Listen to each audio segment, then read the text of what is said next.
Assalamualaikum warahmatullahi wabarakatuh. Perkenalkan, nama saya Repa Syifa Yuda dengan NIM 21120101010. Di sini saya akan menjelaskan sedikit tentang fermentasi etanol menggunakan yeast. Fermentasi etanol ini menggunakan jenis inokulum 1 yang berjumlah 1, yaitu menggunakan yeast Saccharomyces cerevisiae, di mana Saccharomyces cerevisiae ini adalah untuk pembuatan tape, roti, atau minuman keras lainnya.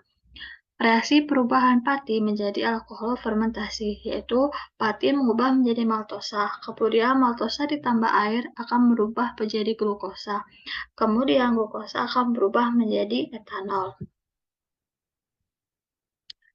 Media fermentasi ini menggunakan media yang digunakan adalah berupa media cair, di mana larutan hidrolisat diencerkan sehingga diperoleh konsentrasi glukosa 0, 20, 40, 60, dan 80 ppm.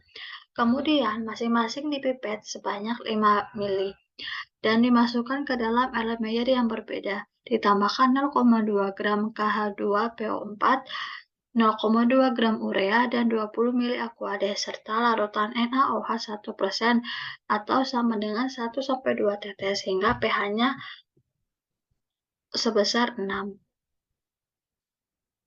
Metabolisme yeast, etanol dapat dihasilkan dari proses fermentasi, peragian, dan karbohidrat glukosa dengan bantuan enzim zimase dari ragi yeast. Proses peragian berlangsung dalam 2 tahap. Tahap yang pertama adalah perubahan polisakarida menjadi monosakarida yang dikatalis oleh enzim amilase. Tahap kedua adalah pengubahan glukosa menjadi alkohol yang dikatalis oleh enzim zimase. Glukosa yang digunakan untuk proses fermentasi ini itu dapat berasal dari singkong, beras, ketan, anggur, pati gandum, dan beras. Dalam penggunaan ragi Saccharomyces cerevisiae ini banyak digunakan untuk meningkatkan hasil produksi bioetanol dari gula karena tidak membutuhkan sinar matahari dalam pertumbuhannya.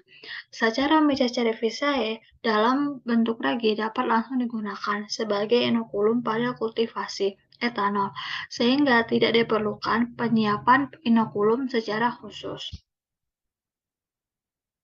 Kinetika fermentasinya pada tabel 1 yaitu penentuan persamaan dari Michaelis-Menten, di mana kadar etanol yang diperoleh dari proses fermentasi kemudian dianalisis lebih lanjut untuk memperoleh model kinetika fermentasinya.